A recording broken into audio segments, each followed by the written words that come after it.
மாநகராட்சி பகுதியில் இருக்கிற குறைகளை எல்லாம் நம்முடைய மாநகராட்சி ஆணையாளரிடத்தில் பல முறை எடுத்து சொல்லியிருக்கோம். ஏற்கனவே இருக்கிற ஆணையாளர்கிட்ட இந்த ஆணையாளர் கொஞ்சம் சுறுசுறுப்பாக பணியாற்றி கொண்டு இருக்கிறார். பல குறைபாடுகளை சொல்லும் பொழுது அதை நிவர்த்தி பண்ணிவிட்டு எங்கள் இடத்துல சொல்லுவார். மக்கள் பிரதிநிதிக்கு ஒரு மரியாதை கொடுக்கக்கூடிய ஒரு ஆணையாளர் மதுரைக்கு வந்திருப்பது உண்மையிலே பாராட்டுக்குரியது. இப்பொழுது நாங்கள் எங்களுடைய மதுரையில் இருக்க முக்கியமான பிரச்சனை இந்த கழிவுநீர் கலந்து வர்றது, சாலைகள்லாம் குண்டும் குழியுமாக இருப்பது. அதே மாதிரி அம்மாவுடைய அரசு கொண்டு வந்த அனைத்து வார்டுகளுக்கும் குடிநீர் 24 மணி நேரம் கொடுக்குற அந்த பணி, குடிநீர் திட்டம், இல்லங்களில் தேவையான போது தண்ணி அளவு பிடிச்சு கொள்ளலான்ற மாண்பு அண்ணன் எடப்பாடியாருடைய ஆட்சியில் புரட்சித் தலைவருடைய பிறந்த நாளில் அறிவிக்கப்பட்டு புயல் வேகத்தில் நடந்துகிட்டு இருந்துச்சு. எங்கள் காலத்திலே 60-70% நடந்து முடிஞ்சது. மீதி இருக்கிறது 2023 முடிக்கணும். அப்படின் போது பார்த்தீங்கன்னா ரொம்ப காலதாமதமாக இருந்தது. இதுக்கு முன்னால் இருந்த ஆணையாளர்கிட்டையும் நாங்கள் எடுத்து சொன்னோம், இந்த பணியை விரைவாக முடித்தா சாக்கடையே கலக்காது, எல்லா வீட்டுக்கும் தூய்மையான குடிநீர் வந்துடும், அனைத்து வார்டுகளுக்கும் அனைத்து வார்டுகளில் இருக்கிற இல்லங்களுக்கு போதுமான அளவுக்கு தண்ணீரை எப்போ வேணாலும் பிடித்து கொள்ளலாம், வாரம் முழுவதும் வரும் தண்ணி, 365 நாளும் பிடித்து கொள்ளலாம், அப்படிப்பட்ட திட்டம். இது விரைவாக நிறைவேற்ற வேண்டும் என்று சொல்லி சட்டமன்றத்தில் 2-3 தடவை கேட்டு இருக்கிறேன். நம்முடைய நகர்ப்புறத்துறை அமைச்சர் அவர்கள் எழுந்து சொன்னார்கள், இந்த ஆண்டு 2023 நிச்சயமாக டிசம்பர் மாதம் எங்கள் முதல்வர் திறந்து வைப்பார்னு சொன்னார். ஆனால் அடுத்த டிசம்பர் வரப்போகிறது. எனவே இதை கோடிட்டு காட்டும்போது நிச்சயமாக அங்கங்கே சில பிரச்சனைகள் இருக்கிறதுல பிரச்சனை இருந்தது. அதனால் மாற்றி செஞ்சதுனால காலதாமதம் ஆகிவிட்டது. சீக்கிரமே முடிப்போம்னு சொன்னாங்க. அந்த பணி எவ்வளவு தூரத்தில் நடக்கிறது? ஏன்னா 38 மேல்நிலை தொட்டி கட்டணும். ஏற்கனவே 44 மேல்நிலை தொட்டி இருக்குது. 82 மேல்நிலை தொட்டி மூலமாக 100 வார்டுகளுக்கும் கொடுக்கிறது.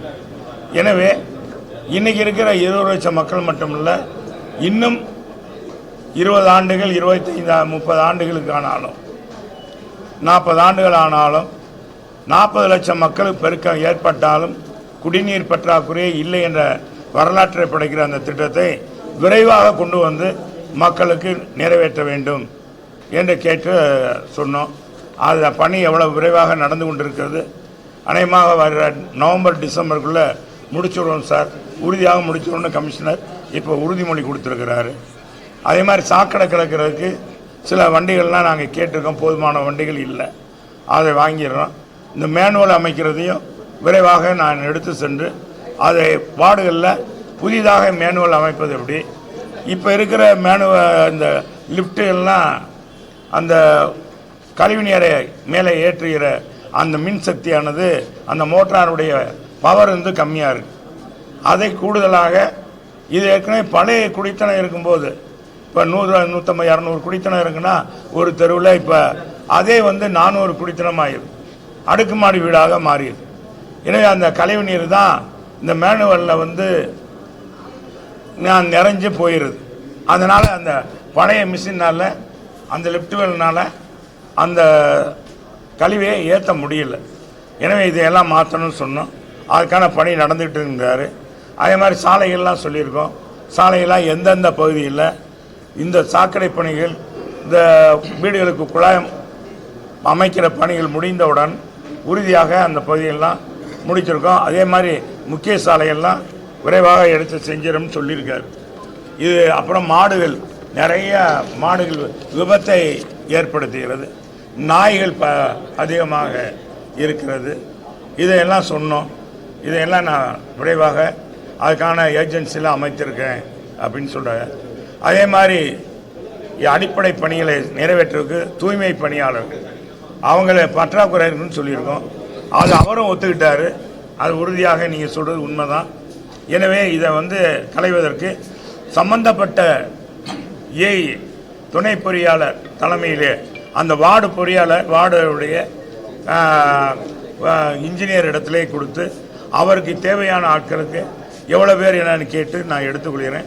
அத்தியாவசியமாக தேவை என்றால் பக்கத்து வார்டிலிருந்து எடுத்துக்கொள்ளலாம் என்று சொல்லி ஆணையிட்டிருக்கேன். அதுக்கான பூர்வங்க பணி நடந்து கொண்டு இருக்குதுன்னு சொல்லியிருக்கிறார்.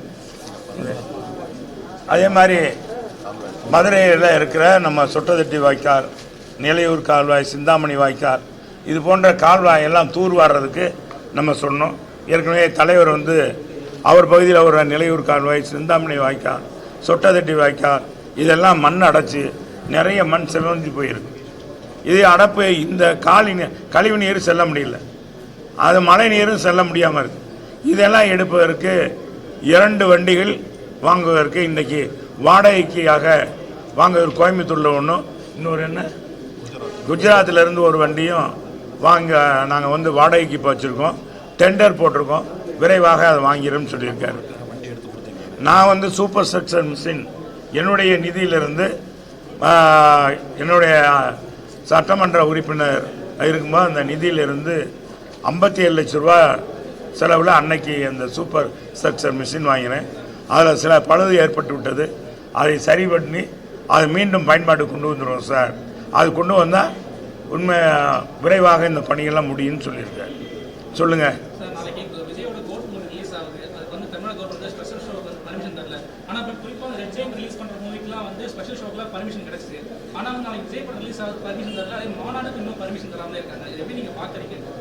இதாங்க இது ஜனநாயக நாடு. இந்த ஜனநாயக நாட்டில் யார் வேணாலும் இயக்கம் கட்சி தொடங்கலாம், யாரும் மறுக்க முடியாது. உரிய இடங்களை கேட்டு பந்தோஸ்தான இடங்களை கேட்கும்போது கொடுக்கணும். அதே மாதிரி அனைத்து திரைப்படங்களுக்கும் ஒரே மாதிரி அவங்க வந்து ஒரு கடைபிடிக்கணும் காவல்துறை. இது வந்து முழுக்க முழுக்க ஆளுகிற கட்சி வந்து ஒரு அராஜக போக்கோடு கண்மூடித்தனமான ஒரு சட்டவிரோதமாக ஒரு முதலமைச்சர் இல்லாத சூழ்நிலையில் இங்கே இருக்கிற அலுவலர்கள் அவரோட நான் எப்போ இருந்தாலும் நான் அமெரிக்காவில் இருந்தாலும் தமிழ்நாட்டை பார்த்து கொண்டே இருப்பேன் முதலமைச்சர் சொன்னார். அப்படி சொன்ன முதலமைச்சர் இதையே கேட்காம இருக்கிறான்னு தெரியல. முழுமையாக என்ன என்று எனக்கு தெரியாது. எனவே நீங்கள் கேட்கறத வச்சு சொல்லிடுறேன், உறுதியாக கொடுக்கணும், கொடுத்துருவாங்கன்னு நான் நினைக்கிறேன். இல்லைங்க, சொல்கிற கேளுங்க. ரசிகர்கள் வைத்து பொதுவாக ரசிகர்கள் மட்டும் கொண்டு ஒரு மக்களை ஒரு தமிழகத்தை ஆள்றதோ வைக்கிறதோ நடிகருக்கு முடியும். மக்களுடைய செல்வாக்கும் வரணும் அப்படின்னு அடிப்படையில் சொன்ன அது விஜய் மட்டும் இல்லை, எந்த நடிகராக இருந்தாலும் அதுதான் அளவுகோல் என்று சொன்னேன். தலைவர் வந்தாருன்னா தலைவருக்கு நாங்கள் எம்ஜிஆர் மன்றம் ரசிகர் இருந்தாங்க. அன்றைக்கு பொதுமக்களுடைய பெருத்த ஆதரவு இருந்தது. அதனால அந்த ஆதரவு இருக்கணும்ன்ற அடிப்படையில் சொன்னேன். பொதுமக்களினுடைய ஆதரவு பெற்று விஜய் வருவதற்கான வாய்ப்பு இருக்கா? அது எப்படிங்க எனக்கு தெரியும்? அது எப்படி காலம்தான் பதில் சொல்லணும். அவர் இப்போ தான் பாவண்ண கட்சி ஆரம்பித்து மாநாடே நடத்தல. நீங்கள் தான் கேட்குறீங்க, வந்த பிறகு தானே சொல்ல முடியும். இப்போவே இதை நான் ஜோசியமாக சொல்ல முடியும். சொல்லுங்க. அமெரிக்கா போய் பல்வேறு முதலீடுகளை நல்லா ஈர்த்திருக்கிறார். அமெரிக்கா போனார். இருவருக்கும் உள்ள வேறுபாடு என்ன சார்? எங்க முதலமைச்சர் போனது ஆக்கப்பூர்வமான பணிக்கு போனார். நம்ம முதலமைச்சர் விதவிதமாக சைக்கிள் ஓட்டுறார், ஸ்கூட்டர் ஓட்டுறார், கார் ஓட்டுறார், ஜிம்முக்கு போகிறார். இது பார்க்கலாம். 1300 கோடி தான் தொழில் புரிந்து ஒப்பந்தம் போட்டதாக பத்திரிகையில் பார்த்துருக்கோம். ஆக அவர் ஜாலி ட்ரிப்பு மாதிரி நம்ம முதலமைச்சர் எல்லா இடத்துக்கும் அவர் ஜாலியாக போகிறார். எவன் எப்படி இருந்தான்னா மைனர் ஜோக்குன்னு சொல்லுவாங்கள்ல, அது மாதிரி தான் இங்கே தமிழ்நாட்டு மக்கள் இங்கே இருக்க. அவருடைய துறையுடைய காவல்துறை அதிகாரிக்கே பெண் காவலருக்கே பாதுகாப்பு இல்லை. சொல்லப்போனால் டிஎஸ்பிக்கே பாதுகாப்பு இல்லை. காயத்ரியை பாருங்கள், ஒரு கொலை வழக்கை விசாரிக்க போகிறார். அவங்க தான் மனு கொடுத்துருக்காங்க. விசாரிக்க போகிற இடத்துல அங்கே பார்த்தீங்கன்னா முடியை பிடிச்சி அடிக்கிறது. இன்னொருத்தர் போதையில் சென்னையில் ஒரு ஏட்டையாவை போட்டு அடிக்கிறார். இன்றைக்கி ஒரு சம்பவம். இன்றைக்கி வேங்க வயல் பிரச்சனையும் இன்னும் முடியாமல்.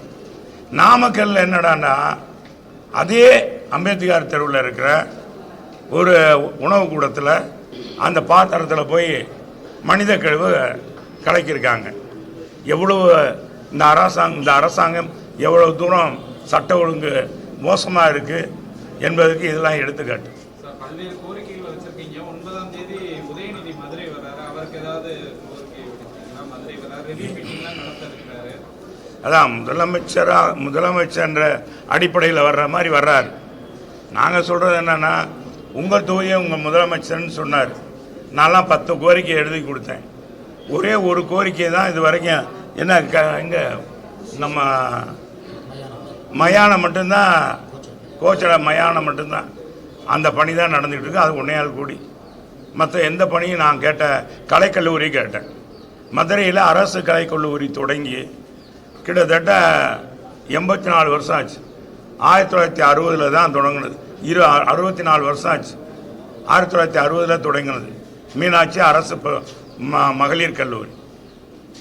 ஆண்களுக்கும் தொடங்கணும் அப்படின்னு கேட்டோம். நம்ம உயர்கல்வித்துறை அமைச்சர் சொன்னார் என்கிட்ட, நீங்கள் 10 வருஷம் அமைச்சராக இருந்தீங்க, நீங்கள் உங்கள் காலத்தில் கொண்டு வர முடியல, எங்கள் முதலமைச்சர் செய்வார்னு சொல்லி நான் கன்னி பேச்சை முத இந்த ஆட்சி தொடங்கும் போது பேசுனது. இன்னும் 3 வருஷம் 3.5 வருஷம் ஆச்சு, இன்னும் கொடுக்க பாடில்லை. அதே மாதிரி பார்த்தா லிஃப்ட் வெல் போடணும், பல்வேறு கோரிக்கைகள் வச்சோம். அந்த கோரிக்கையெல்லாம் இன்னும் நிறைவேற்றலை. 10 கோரிக்கையை நிறைவேற்றலை. இது மாதிரி எல்லா சட்டமன்ற உறுப்பினர்களும் அதே மாதிரி தான். எனவே இதையெல்லாம் நிறைவேற்ற சொல்லணும்னு தான் எங்களுடைய கோரிக்கை. மதுரை மாநகராட்சிக்கு சிறப்பு நிதியாக எங்கள் அம்மா 250 கோடி கொடுத்தாங்க. இப்போ ஒவ்வொரு கெட்டிலையும் நிதி வரும், அந்த நிதியை வேற எதுக்கு பயன்படுத்த முடியாது. இந்த சிறப்பு நிதி வந்தால் தான் சின்ன சின்ன தெருக்கள், குறுக்கு செந்துகள், இதில் எல்லாம் சாலைகள் போடணும், ஃபேவர் பிளாக் அமைக்கணும். அங்கே இருக்க பழுதான குழாய்களை, இந்த அடிபம்பு பழுதாக இருக்கும், இது போன்ற பணிகளை செய்யணும்னா தமிழக அரசு சிறப்பு நிதி கொடுக்கணும். இது பாராமுகமாக இந்த அரசு இருக்குது. ஏன்னா சென்னைக்கு சிறப்பு நிதி கொடுத்துட்டாங்க, கோயம்புத்தூருக்கு சிறப்பு நிதி கொடுத்துட்டாங்க, திருச்சிக்கு அவருடைய தொகுதிக்கு அவருடைய நகருக்கு கொடுத்துட்டார், நகர்ப்புறத்துறை அமைச்சர் இருக்கிறதுனால. ஆனால் மதுரையை இந்த 2 அமைச்சர் இருக்காங்க, ஏன் கேட்க மாட்டேன்றாங்க? நாங்கள் கொண்டு வந்த அடையாளங்கள் தான் மதுரையில். இன்னைக்கு மதுரையில் பார்த்தா மக்கள் பார்க்காத, மதுரை பார்க்காத பறக்கும் பாலங்கள் எங்கள் காலத்தில் கொண்டு வந்து நிறையாத மாரியம்மன் தெப்பக்குளம் நிறைத்து காட்டினது எங்கள் அம்மாவுடைய ஆட்சி. ஆனால் எடப்பாடியார் பார்த்தீங்கன்னா மதுரையை சுற்றி இருக்கிற ஏரி குளங்கள்லாம் தூர்வானது எங்கள் ஆட்சியில், தூர்வாரி. ஆனால் நிலத்தடி நீர் கூடுச்சு. இப்போ மதுரையில் பார்த்தா நிலத்தடி நீர் கூடியிருக்கு. 3 தடுப்பணை வைகை ஆற்றில் கட்டணும். இதனால் மதுரை மக்களுக்கு குடிநீர் பற்றாக்குறை இல்லாத அளவுக்கு ஆனது இல்லையா? அதே மாதிரி சாலை வசதி, எங்கள் வைகை ஆற்றில் 2 பக்கம் சாலை வசதி செஞ்சு கொடுத்தோம். இப்போ அதே மாதிரி ஆற்றுல தென்பகுதியும் வடபகுதியும் இணைக்கிற பாலம், கோரிப்பாளையம் பாலம் இப்போ இவங்க நடத்துகிறாங்க. இந்த பாலத்தை ஒதுக்கி இந்த இதுக்கு எல்லாம் செஞ்சது டிபிஆர் போட்டதெல்லாம் எங்களுடைய ஆட்சியில் 164 கோடி ரூபா. இப்போ கூடுதலாக நிதி ஒதுக்கி இருக்கலாம், ஏன்னா காலங்கள் வருஷம் கூடும் இல்லையா? அது அதே மாதிரி அப்போலோ பாலமும் நம்முடையது தான். குருவிக்காரன் சாலம், ஓப்பலாப்படித்துறை பாலசாலம் முழுக்க கார்பரேஷனுக்கு வர வேண்டிய நிதி நம்ம இந்த பத்திரப்பதிவு பண்ணிடுறாங்க இல்லையா, வீட்டு வசதித்துறை, அதில் நமக்கு வர வேண்டிய 187 கோடி ரூபா அன்னைக்கு நான் பார்க்கும்போது அமைச்சராக இருக்கும்போது எங்களுக்கு கொடுங்கன்னு சொல்லி உடுமலை ராதாகிருஷ்ணன் அதனுடைய அமைச்சராக இருக்கும்போது, அந்த வீட்டு வசதித்துறை அமைச்சராக இருக்கும்போது நான் கேட்டு வாங்கினேன். அந்த பாலம், அப்போலோ பாலம், குருவிக்காரஞ்சாலம் பாலம், நம்முடைய அமைச்சர் இன்றைக்கி இருக்கார மூர்த்தி அந்த இதில் பார்த்தீங்கன்னா 3 மாவட்டத்திலிருந்து அந்த இது வரைக்கும் இணைக்கிற பாலம், அது என்ன கடைசியில் திருப்பானையெல்லாம் தாண்டி ஊமச்சூழல் இந்த பக்கம் அது அதெல்லாம் நத்தம் பறக்கும் பாலம்லாம் சொல்லிட்டேன்ப்பா. மதுரையில் பறக்கும் பாலம் கொண்டு வந்து எங்கள் 7 கிலோமீட்டருக்கு பறக்கும் பாலம் இல்லையா, சிக்கந்தர் சாவடி வரைக்கும் கொண்டாந்து நாங்கள் அந்த ரோடு இன்றைக்கி பார்த்தீங்கன்னா 2 பக்கம் விரைவுச்சாலை. அவர் தொகுதின்னு நாங்கள் பார்த்தோமா, எங்கள் ஆட்சியில் அப்படிலாம் பார்க்கல. அதே மாதிரி 747 கோடி ரூபா கொடுத்து மதுரை புறநகரில் இருக்கிற வார்டுகளெல்லாம் பாதாள சாக்கடை கொண்டு வந்ததும் எங்களுடைய ஆட்சியில் தான். ஆக மதுரைக்கு செஞ்சதெல்லாம் நாங்கள் தான். இன்றைக்கி பார்த்தா வணிக வளாக கட்டடம், இப்போ பெரிய ஆஸ்பத்திரி பார்த்தீங்கன்னா சூப்பர் ஸ்பெஷாலிட்டி ஹாஸ்பிட்டல், மனளாவிய கட்டடங்கள் 4 கட்டடம் கட்டியிருக்கோம். மருத்துவக் கல்லூரி கட்டி கொடுத்துருக்கோம், மருத்துவ ஹாஸ்டல் கட்டி கொடுத்துருக்கோம், சட்டக்கல்லூரி கட்டி கொடுத்துருக்கோம் எங்கள் ஆட்சியில், மாவட்ட ஆட்சியாளர் அலுவலகம் கட்டி கொடுத்துருக்கோம்.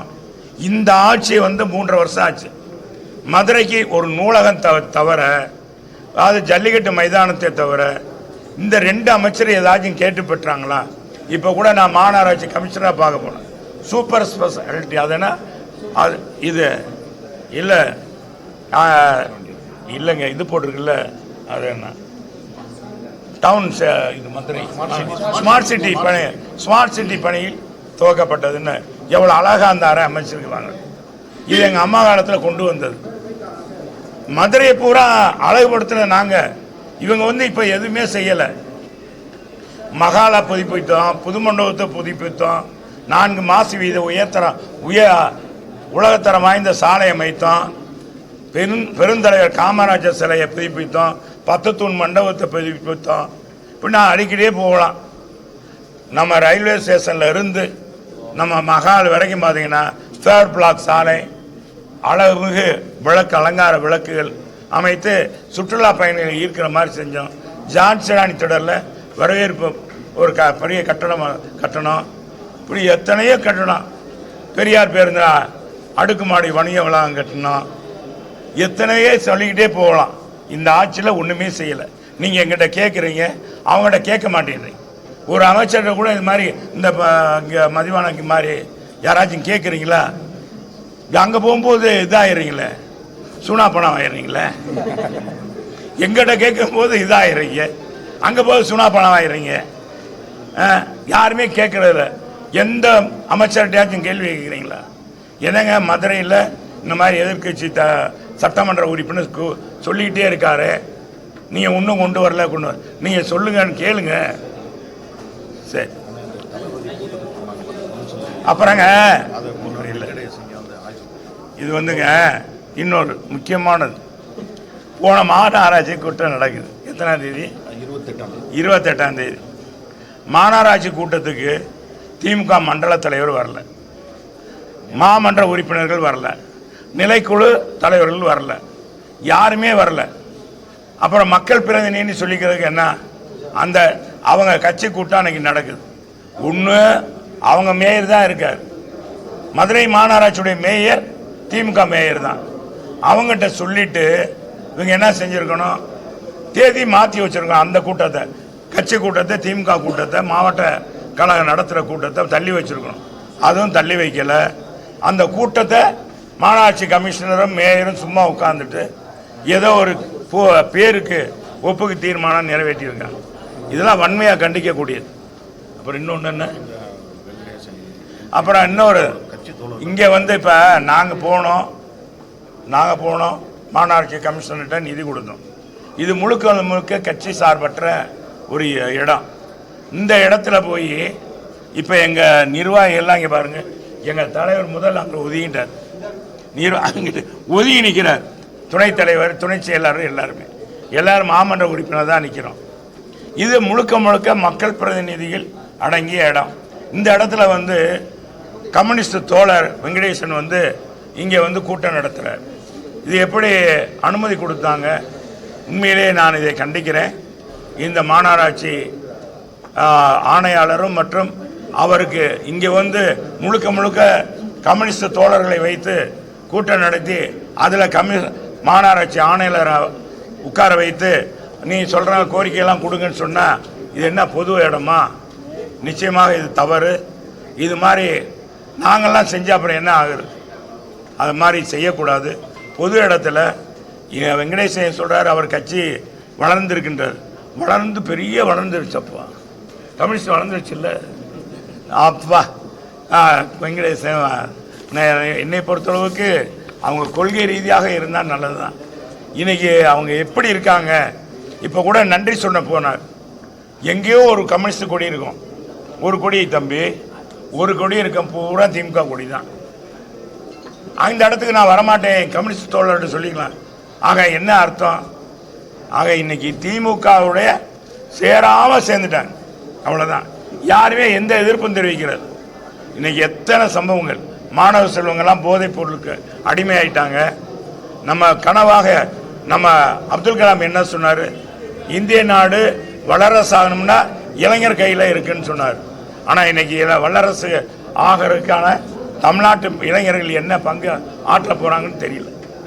மதுரையில் 100 வார்டுகளிலுமே பொதுமக்களுக்கு இலவச கழிப்பறைகள் 2 கழிப்பறைகளாவது கட்டி கொடுத்து ஒருத்தர் கோரிக்கை மனு கொடுக்குறாரு மாவட்ட ஆட்சியர். மாநகராட்சியில் வந்து எங்கிட்ட அதுக்கான ஃபண்ட் இல்லை, ஒவ்வொரு வார்டுக்கும் 2 கழிப்பறை கட்டுறது கூட ஃபண்ட் இல்லைன்னு சொல்றாங்க. உண்மையிலேயே ஃபண்டு இல்லை தான். அதனால தான் நாங்கள் சொல்கிறோம் இந்த மாதிரி திட்டங்கள்லாம் நிறைவேற்றணும்னா சிறப்பு நிதி கொடுக்கணும். சிறப்பு நிதி கொண்டு வந்தால் தான் புது கழிப்பிடங்கள் கட்டுவதற்கு கட்டி கொடுக்க வேண்டியது கடமை, மாநகராட்சியுடைய பணி. ஏற்கனவே முனிசிபாலிட்டியாக இருக்கும்போதே கட்டி கொடுத்துருக்காங்க. அப்புறம் எங்கள் தலைவர் வரும்போது, அம்மா வரும்போது அதை கட்டி கொடுத்துருக்கோம். எனவே இதையெல்லாம் நிறைவேற்ற வேண்டுமானால் சிறப்பு நிதி 1000 கோடி ரூபாய் கேட்டிருக்கோம். நிச்சயமாக நான் பேசி அமைச்சர்கிட்ட பேசுகிறேன், வாங்குகிறேன் அப்படின்னு சொல்லியிருக்காரு நம்முடைய ஆணையாளர். அதை வாங்குவார். நம்ம நிச்சயமாக நம்புவோம். நம்பிக்கை தானே வாழ்க்கை. ரொம்ப நன்றி, வணக்கம்.